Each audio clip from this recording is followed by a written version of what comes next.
Alright guys, so today we're checking out the brand new AirPods Max. Now these were just released yesterday. I was able to get my hands on the space gray model. They are available in a bunch of different colors and they come in retailing at $550. And to put that into perspective, from where I live, adding taxes on top of that, we're talking close to $600. So the obvious question with these having noise canceling is how do they compare to the Sony WH-1000X M4s, the Bose 700 or QC35-2s, and we'll talk about that a little bit, but we're also going to talk about how this is a different kind of headphone altogether. But the main question I want to answer by the end of this video is it worth the $550 price tag? Now, the one feature I want to start with talking with these is the noise canceling. I think that's going to be a lot of people's focus with this product. And as far as noise canceling goes, I definitely put these on the same level as the Sony and the Bose, which are already labeled as the top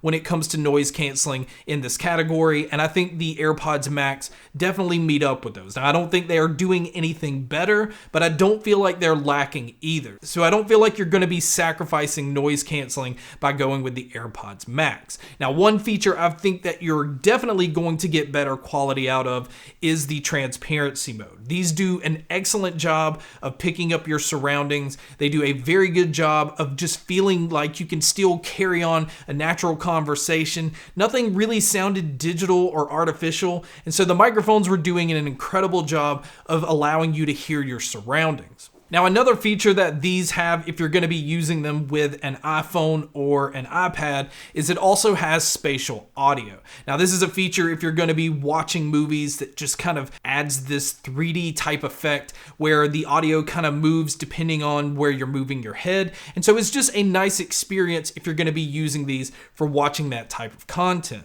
And as far as the battery life on the Max, you can look to get around 20 hours on a single charge, but if you do happen to pick them up and they are dead, a 5-minute charge will get you an hour and a half worth of use. Now, as far as the packaging and what you're getting inside the box, this is definitely an Apple product. It has a premium feel to it. The box kind of feels like the box of an iPad. When you open it up, you see that you have your headphones. You have this really awful case. I'm going to take a second to talk about the case here because in my opinion, the definition of a case is to protect your investment. And in this case, a very expensive investment. And this case does not protect anything but the ear cups. In fact, it really doesn't even protect the ear cups, but you have to have this case because it is the only way to turn the headphones off. There's no power button on these. It just kind of puts them into a deep sleep mode to save your battery life. Now, other things that you're getting inside the box is it does come with the charging cable, which in this case is a lightning cable. Now, these do have the ability to be used wired, but there's no wired cable included. But Apple will sell you that cable for $35. Now, that is definitely something I think they should have added into the box, especially considering you just dropped almost $600 to pick these up. But outside of that, moving over to the build quality of the headphones, this is where you can tell where your money is going. This is a premium built headphone. It has a good amount of weight to it, but they did a really good job with weight distribution. And what I mean by that is if you're just holding them in your hand, they definitely feel heavy, but when they're on your head, you don't really feel that weight. Now, if you're going to be listening to these for a while, you will start to feel the weight on these. It's not a pair that I would recommend for using out and about, but I also don't recommend that because there's no official IP rating on these either. So you don't want to wear them and it start to rain, and you don't want to sweat heavily on these because I don't know how protected they are. Now, as far as the rest of the build quality, the headband has a mesh material. The mesh on these feel very thin and very light. And again, that's why I would like a case to protect that, because I feel like if I threw this in a bag, something could easily cut through this or pick at it, and it just would ruin the way that your headphones look. Now, on top of having the aluminum ear cups, which have a nice cool feel to them, you also have stainless steel going throughout the headband, which again just makes it feel very premium. And as far as the ear cups, it's using a soft fabric material. I found the ear cups to be very comfortable, and I like the material that they use because this is not one that makes you get hot easily, so you can wear them for longer periods of time without feeling like your ears are sweating. Now the AirPods are just connected with a magnet, so you can replace these, although Apple is charging $69 for earpad replacements, which given the material, that is very expensive. Now also inside of the ear cups, they also have the smart sensors where if you take the headphones off, they will automatically pause and then they just automatically resume once you put them back on. Now as far as buttons and controls, it's pretty simple and I love the way that they implemented this on these headphones. You only have two buttons. Technically, one's a button and the other one is a button / crown turn dial. It's the same one that they're using on the Apple Watches. You simply just turn it to turn the volume up and down, and it really makes you feel like you have better control over the volume compared to other headphones.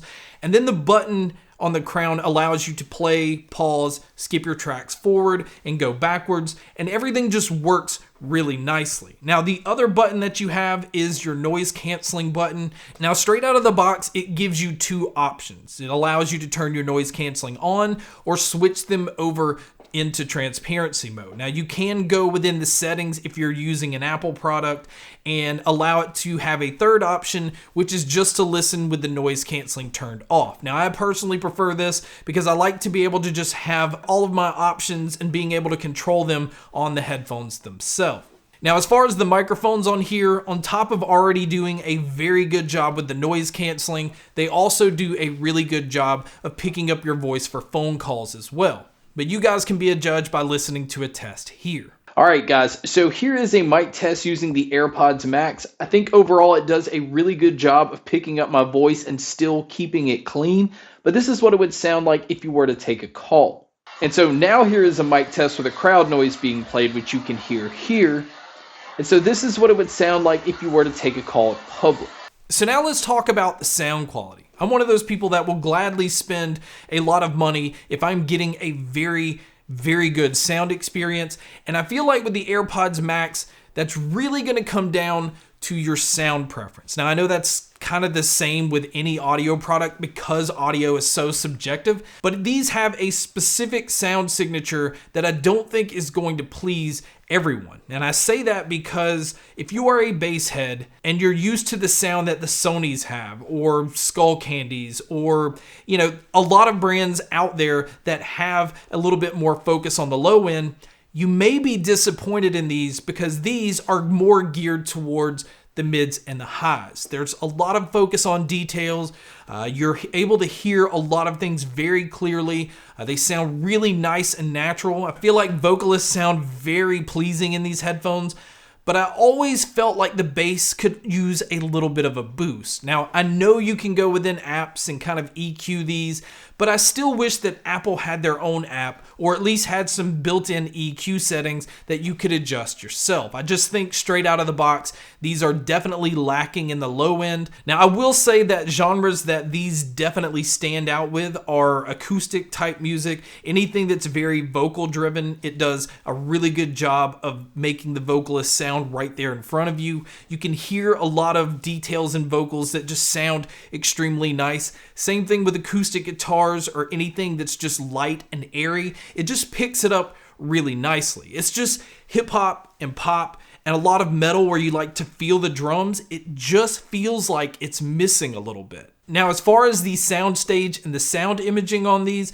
this is another area where I feel like these excel. They definitely made me feel like I was in a larger environment. It didn't have that bass impact to kind of close in the sound, so it sounded very airy and open, and I had no issues with being able to tell where sounds were coming from. It picks up subtle sounds really nicely. So this is a pair of headphones that really excels with movies, podcasts. It does a very good job with music. I just don't feel like it excels with all genres. So my conclusion with these are this. I think for the price, you're getting a very well-built product. You're getting a premium product with a premium name attached to it, which is why you're paying that premium price. From a sound experience, I think you're getting a very good product that I feel like I just prefer other ones that cost half as much, where I still feel like you're getting noise canceling that is comparable to some of the best out there. But again, those same products cost half as much. So This is one of those products that if you're already tied into Apple's ecosystem, it obviously works great with that because it has that pop-up connect feature. It just instantly connects to all of your other Apple products, and it just fits very well into that ecosystem. But if you're not in Apple's ecosystem, you're not really gaining a lot of those same benefits, and I would much rather prefer some of the other ones that are out there and save myself $200 or $300. But guys, that's my video on the AirPods Max. Thank you so much for checking out this video. Thank you so much for checking out all the other videos. And as always, make sure to stay tuned for more.